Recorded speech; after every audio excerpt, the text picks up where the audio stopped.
So children, this morning we're going to hear a story about marriage and about how somebody figures out the right person to marry. And I want you to listen to this story, and there are going to be maybe 4 or 5 things that you can hear that sound, even though it's from a different place and a different culture, that sound a little bit like how we do weddings and marriages today. Now, this is the story of Abraham and Isaac. And Abraham wanted Isaac to be married, but instead of sending Isaac, he sent a servant to go find the wife for Isaac. So that part maybe isn't like today, but I want you to listen for other things in the story that sound a little bit like how we do things today. Then the servant took 10 of his master's camels and departed, for all his master's goods were in his hand. And he arose and went to Mesopotamia, to the city of Nahor. And he made his camels kneel down outside the city by a well of water at evening, the time when women go out to draw water. And then he said, O Lord God of my master Abraham, please give me success this day, and show kindness to my master Abraham. Behold, I stand by the well of water, and the daughters of the men of the city are coming out to draw water. Now let it be the young woman to whom I say, please let down your pitcher that I may drink. And she says, drink, and I will also give your camels a drink. Let her be the one you have appointed for your servant Isaac. And by this I will know that you have shown kindness to my master. And it happened before he finished speaking, that behold, Rebekah, who was born to Bethuel, the son of Milcah, the wife of Nahor, Abraham's brother, came out with her pitcher on her shoulder. Now the young woman was very beautiful to behold, a virgin, and no man had known her. And when she went down to the well and filled her pitcher and came up, the servant ran to meet her and said, please, let me drink a little water from your pitcher. And so she said, drink, my lord. And she quickly let down her pitcher into her hand and gave him a drink. And when she had finished giving him a drink, she said, I will draw water for your camels also, until they have finished drinking. And she ran quickly and emptied her pitcher into the trough, and ran back to the well to draw water, and drew for all his camels. The man, wondering at her, remained silent so as to know whether the Lord had made his journey prosperous or not. And so it was, when the camels had finished drinking, the man took a golden ring, a nose jewel weighing 1/2 shekel, and 2 bracelets for her wrists weighing 10 shekels of gold. And so then they go to the woman's home and talk to her parents. And it says, Laban and Bethuel answered and said, this thing comes from the Lord. We cannot speak to you, either good or bad. Then Rebekah and her maids arose, and they called the damsel and said, will you go with this man? And she said, I will go. And the servants arose, and they departed with Rebekah. And Isaac went out to meditate in a field in the evening. And he lifted up his eyes and looked, and he saw there the camels were coming. And Rebekah lifted up her eyes when she saw Isaac. She dismounted from her camel. And she said to the servant, who is this man walking in the field to meet us? The servant said, it is my master. So she took a veil and covered herself. Amen. So in this story, there are some things that might seem a little strange because they're from a different time and culture, but there are some of these details which we can think about and say, yes, those are good examples of what to do if you're trying to find the right person to marry. Can you think of any of those examples of things that we might do today that would want to be the same? Yeah. Giving gifts, especially rings or bracelets, when you find the right person, giving each other gifts. And in fact, those kinds of gifts are so common, we call it an engagement ring when someone agrees to get married, even though you could give any kind of gift if you wanted. So that's one of the things that we still do today. There's a couple other things here that I want you to think about. Can you think of another example of something we still do today for marriages? Yeah. Talk to the parents. You might talk to the parents about whether that's a good idea to get married. There's something that happened, yeah. Somebody being kind to somebody without being asked. Very good. We're going to come back to that point too. There's something that happens in weddings that happens right at the end of this story. The veil. She actually puts on a veil right before she meets her husband, which is something that a lot of people do for weddings today. Now, there's one very important part of this story that I think is one of the most important things to keep in mind about who to marry. Okay. But they asked for her consent. Absolutely. That is very important. And this is interesting because back in those days, that wasn't necessarily always asked, as if the girl wanted to get married. And they ask her and say, do you want to go? And she says, I will go. But after that, and before that, what else do we see that's really important for us today to think about? And it starts with how does the man know she's the right person? What does he do to find out? He prayed. He prays to the Lord. He prays to the Lord for help. That's one of the most important things you can do if you want to find the right person to marry, is pray to the Lord for help. Now I want to talk about one more part of this story. Now this part is maybe less obvious about why this is important, but Abraham sends the servant and says, don't find a wife from Canaan, but go back to the land where I'm from, to my family to find a wife. Now, in the word, being in the same family means being spiritually close to someone.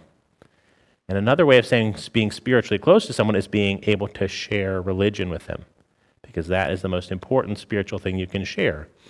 And so by sending to find a wife from the same family, it's showing us how important it is to share religion with somebody you're going to be married to. Now, this is something that's maybe not really obvious from the story, but I want to talk about what was the sign. He prays to the Lord to say, is this the right person? And what was the sign? No, yes, this is the right person. Do you remember what the sign was?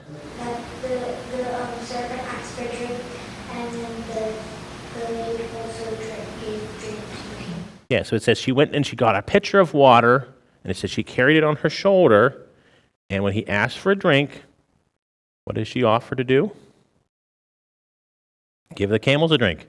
Is that a small thing? Do you know how much camels drink?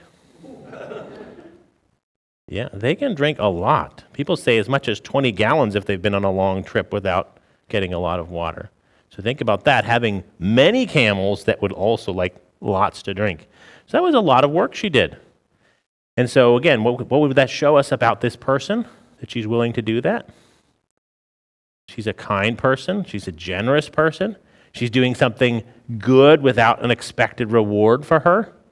She didn't know about this sign that the man asked for. It wasn't like she was trying to become a wife.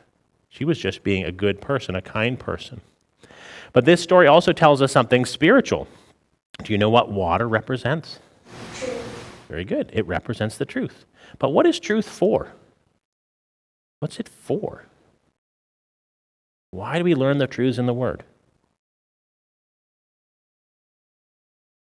It shows us how to live, how to be good people. The truth is showing us how to be good people. So when she takes the water that she's gathered and uses it to give the man a drink and the camels a drink, she's being a good person. She's using the truth to be a good person. And that's one of the most important things, is that especially if you are married or you're thinking about what are we supposed to do in our marriage, being a good person. A husband and wife represent the good and the truth coming together. Husband and wife should both be working on taking the truth that they know and using them to be good people. That's one of the most important things you can do in a marriage, is to share your good and your truth with each other and be using it to be good people. Amen. We read further the word of the Lord, first from the Gospel of Luke, chapter 20. This is Jesus' response to the Sadducees, who asked a tricky question, thinking to trip him up about the nature of marriage and heaven. And Jesus answering said to them, the sons of this age marry and are given in marriage, but they who shall be accounted worthy to obtain that age and the resurrection of the dead neither marry nor are given in marriage, for they cannot any more die, for they are equal to the angels, and are the sons of God, being sons of the resurrection. And an explanation from this, from conjugal love or marriage love, it says, he taught that people are not given in marriage in heaven by saying, those who are held worthy to attain that second age neither marry nor are given in marriage. But the only kind of marriage meant here is spiritual marriage. This clearly appears in the words that follow, that they cannot die anymore because they are like angels and children of God, being children of the resurrection. But by a spiritual marriage, conjunction with the Lord is meant. And this is achieved on earth. And when it has been achieved on earth, it has also been achieved in heaven. Therefore, in heaven, that marriage does not take place again, nor are people given in marriage. And this too is meant by the words, the children of this age marry and are given in marriage, but those who are held worthy to attain the second age neither marry nor are given in marriage. So speaking about the spiritual marriage of good and truth. And we're going to close by reading more from the chapter of Genesis where we hear about the beginning of the story of Abraham and his servant and Isaac. Now Abraham, being old, came into days, and Yahweh blessed Abraham in all things. And Abraham said to his servant, the elder of his house, who ruled all that he has, put, I pray, thy hand under my thigh, and I'll make thee promise by Yahweh, the God of heaven and the God of earth, thou shalt not take a woman for my son from the daughters of the Canaanite, in the midst of whom I dwell. Shalt thou not go to my land, to my birthplace, and take a woman for my son Isaac? And the servant said to him, peradventure the woman will not be willing to go with me out to this land. Returning, shall I return thy son to the land whence thou camest out?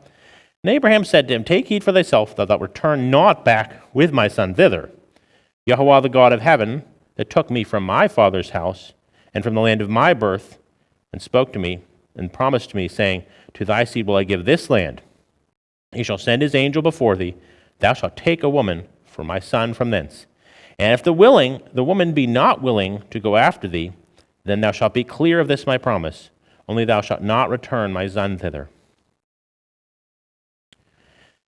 And it was when the camels had completed drinking, the man took a jewel of gold, and its weight a bekah, and 2 bracelets for her hands, 10 of gold their weight. And he said, whose daughter art thou? Tell me, I pray, is there room in thy father's house for us to pass the night? She said to him, I am the daughter of Bethuel, the son of Milcah, to whom she gave birth for Nahor. And she said to him, with us are both straw and much fodder, and a place to pass the night. And the man bent and bowed himself down to Yahweh, and he said, blessed be Yahweh, the God of my lord Abraham, who has not forsaken his mercy and his truth from with my lord. And I, being in the way, Yahweh has led me to the house of the brothers of my Lord. Amen. Here end our readings from the word, and blessed are those who hear the word of God and keep it. And Laban and Bethuel answered and said, this word has gone forth from Yahweh. We cannot speak to thee evil or good. So in that recognition, they were identifying that something that comes from the Lord, we don't need to check and see, is this good or not? We know that it is the right thing. Now, marriage may be something we take for granted, particularly if we are already married. But one of the neat things about this spiritual understanding of marriage that we're given is that you can't overvalue marriage because it is something very closely connected to the Lord and love to the Lord. That's because marriage, in its essence, comes from the love and wisdom that exist in the Lord. And so marriage is one of the Lord's gifts to us. It's also very important in our relationship with the Lord, is understanding the spiritual qualities of marriage. Now, there's a challenge in talking about marriage in the Word when the Lord speaks about people not marrying in heaven. So this is a statement that some people have taken and continue to take as a sign that marriage in itself is not actually heavenly. But when we see in other places in the Word where the Lord talks about marriage, we can see that there is something deeper going on. He regularly affirms that marriage, the union of one man and one woman, is orderly and part of the divine plan. We also notice how often the Lord talks about marriages or weddings as symbols of heaven. So when the Sadducees came and they were testing the Lord, when they were asking him in the context of marriage, instead of directly addressing them and their misunderstandings about marriage, and instead of trying to explain to them about the spiritual nature of marriage, which they could not have received, he chose to talk to them about the nature of heaven and connecting the idea of a spiritual marriage or a union of good and truth instead, and how important that is to the life of heaven. So he was talking about the marriage of good and truth, and that if we want to become angels, if we want to be like the angels, we have to have that marriage within us. And if it doesn't happen on earth, it doesn't happen after we die. Because if that union of good and truth is not happening, what's going to happen instead? There's going to be a union of evil and falsity. So if we don't have the marriage of good and truth in our hearts, we will not be in heaven. We would be like the man in one of the parables the Lord told about who came to a wedding without a wedding garment. So if we tried to get to heaven, to become like the angels, we need to have a marriage inside us. But also, from the heavenly doctrine, we know that to become like an angel is, in fact, to be married in the typical sense of the word, in a union of husband and wife. Because each angel is most perfectly understood a husband and wife together. That when the Lord created mankind, he said he made them in the image of God, male and female. So together, a husband and wife are in the image of God, like an angel. Now, in the story of Isaac and Rebekah, it's probably one of the most beautiful and clear pictures of what marriage should look like and how people could enter into marriage in an orderly way. It contains good lessons for us about what's necessary in seeking a good and orderly marriage. It's also telling us about how to achieve that marriage of good and truth internally as well. Now, some of the details in the story, though, are confusing, and they might have even been confusing at the time and place they were told. One of the things we see is that Isaac himself was not allowed to go back and find a wife for himself. Instead, they sent a servant. And also, why were camels and drawing water for the camels such an important part of the story? Why was that the sign that this was a match prepared by the Lord? So let's first talk about finding a wife and ensuring that she would not be from the daughters of the Canaanites. This was the first instruction Abraham gave, and it's repeated many times. Why is that so important? That is because the Canaanite religions of the time was something contrary to the worship of the Lord. And it's not just that they had different gods, the whole culture of their religion was opposed to heaven. And we can see this come out in the later history of Israel, that when the children of Israel worshiped the Canaanite gods, they also fell into their practices, which included many evils, including human sacrifice. So when Abraham sends his servant to Aram, or modern Syria, those people there, they might not have been worshiping the Lord by name, but because they were from the same family, they represented a harmony or compatibility of religion, so that they were people who could come into the worship of the Lord.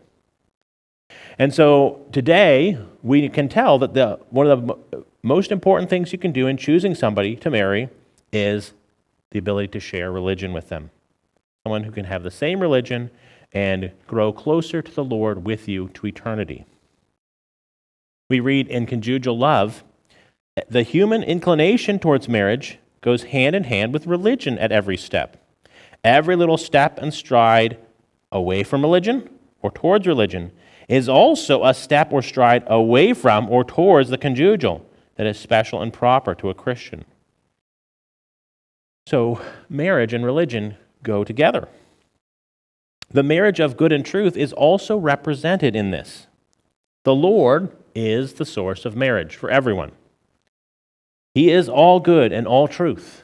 There is no marriage of good and truth. There's no marriage of husband and wife without that coming from the Lord.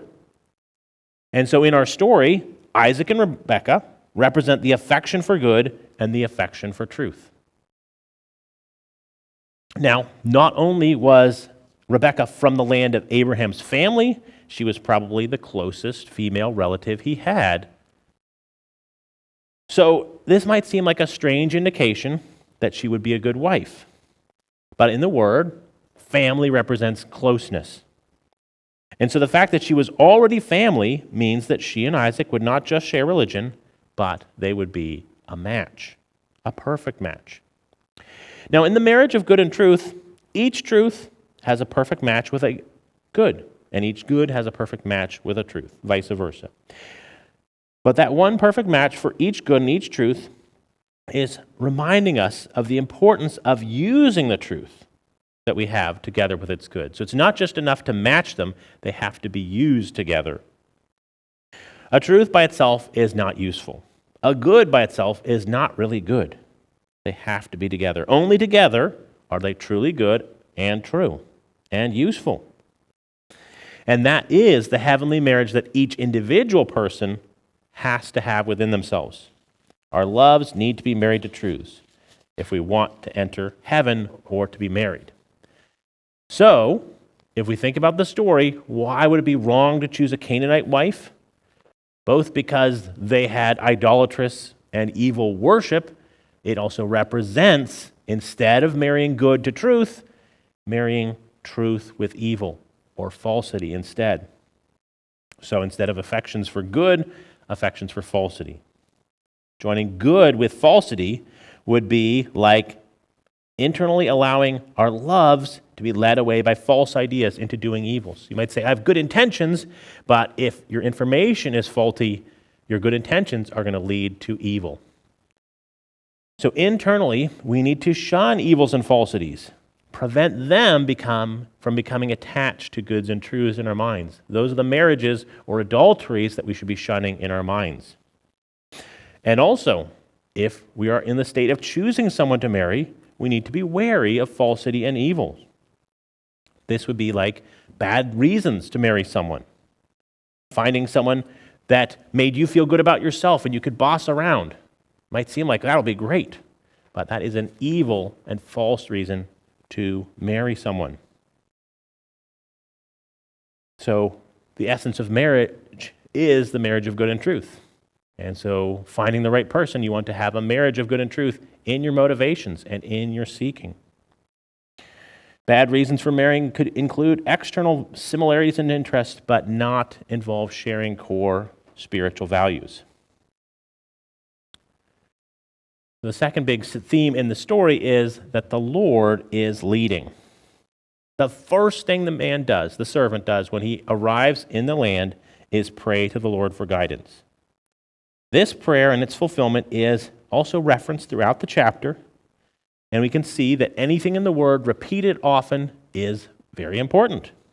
So relying on the Lord, looking for His guidance, it is in some ways more important than just avoiding bad relationships. Although obviously the Lord will help you and lead you to avoid those kinds of mistakes. But there is a reason that prayer, and specifically looking to the Lord in finding the right wife, comes after the command not to marry a Canaanite.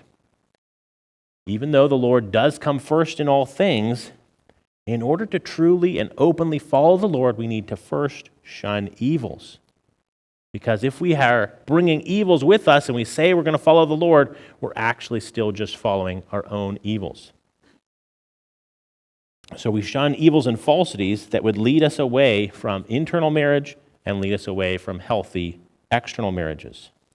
Examples of this are shunning lusts and shunning selfish and bad reasons to enter marriage.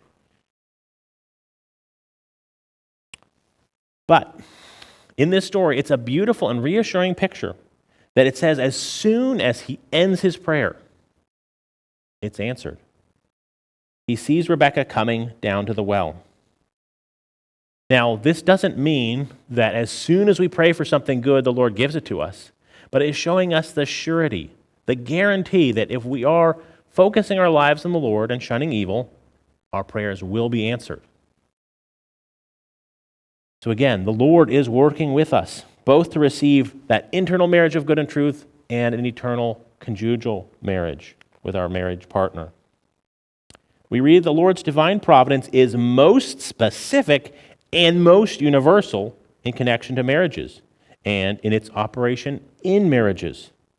And this is because all the delights of heaven flow from the delights of conjugal love, like sweet waters from a gushing spring. It may happen that we can even receive signs such as the servant was given on who we should choose. But the Lord's leading takes many forms and reaches each individual in their own way. Just because we're trying to follow the Lord doesn't actually mean we're going to find our partner here on earth. Someone who's waiting to be old enough to be married, someone who's waiting to find the right person, can still be working on following the Lord. It's the following the Lord that prepares us for marriage. That step by step into religion is also a step into conjugal love. So if we are dedicating our lives to following, to serving the Lord and our neighbor, we are preparing to be married, if not in this life, in the life to come. We work on cultivating the love of marriage, the marriage of good and truth. Inside ourselves, we're doing the groundwork for a good marriage when we find our partner. And again, we read, those who desire love truly conjugal, the Lord provides them suitable partners, and if not given on earth, he provides them in the heavens. So these 2 points, following the Lord, turning away from evil and falsity, in pursuit of a spiritually suitable partner.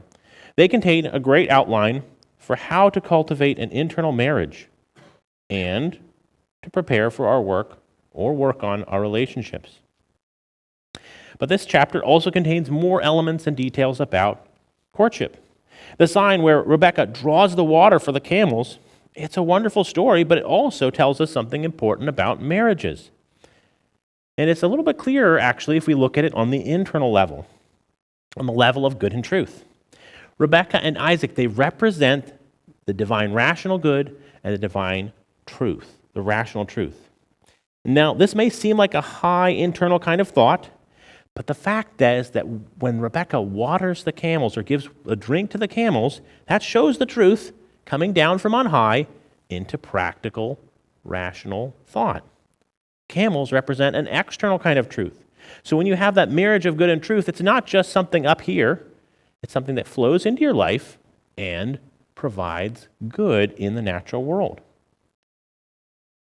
So the higher affections for truth, it feeds and it forms the higher mind and then flows down into the external mind and fills it with truth. And so in the same way, a true marriage is an internal union between the souls of a husband and wife, but it also flows down and fills their natural life with delightful gifts of love from the Lord. Another symbol we see here is the gift of gold. When the servant finds her, he gives her, it says, a nose jewel, which was a thing that they could wear above the nose, as well as bracelets of gold. Now, gold is a symbol for the Lord and a symbol for marriage. It is an acknowledgement that the Lord is the source of what is good in each of us. It's important in a marriage partner to know and appreciate that the Lord has given men and women individual gifts that they share with each other. And so giving of a gift is a reminder, it's a pledge, it's a sign, but it's an acknowledgement that they have gifts from the Lord that we need to respect and work to combine, to share with each other. And so this sharing is what makes marriages work and what makes them so important to our life. It's what makes them a blessing. This story also shows the importance of the woman having a choice. There were many indications from the Lord that this was the correct match, but Rebekah was still given the choice. This truth is very simply expressed in conjugal love, that consent is the essential of marriage. We should be looking for the Lord's leading. We should be making intelligent, informed decisions in deciding who to marry, but it really comes down to a choice. Do you want to be married to that person? Do they want to be married to you? That's why in marriage services, we have that question asked. Do you want to be married? Now, the Word contains many truths about marriage. And even though, if you read the letter of the Word, there may be not a lot of good marriages there for examples, but that throughout, they're hidden in the internal sense. This marriage of good and truth, it's throughout the whole Word. The Word is not just there to inspire us about heaven, but it also gives us tools for dealing with the difficulties of life on earth. So if you think about the fact that there are so many troubled marriages in the Word, it's showing us the nature of marriage and what goes wrong, and often how you can fix what goes wrong. The Word is giving us tools for our lives. If we explore the Word, there are many more things the Lord can teach us, including practical applications about finding someone to marry or improving your marriage in this world. And if we want a heavenly married life, we need to work on the internal heavenly marriage of good and truth, because this is the essential. This is what makes us able to enter into a good marriage of a husband and a wife. And we read again from Conjugal Love, "No others can come into this love and can be in it save those who approach the Lord. Love the truths of the church and do its goods." The reason why no others come into that love, save those who approach the Lord, is because the marriage of one man and one wife corresponds to the marriage of the Lord and the church. This is their origin. Their origin is the marriage of good and truth. Amen. Glory be to the Lord Jesus Christ, the one God of heaven and earth. Of his kingdom there shall be no end.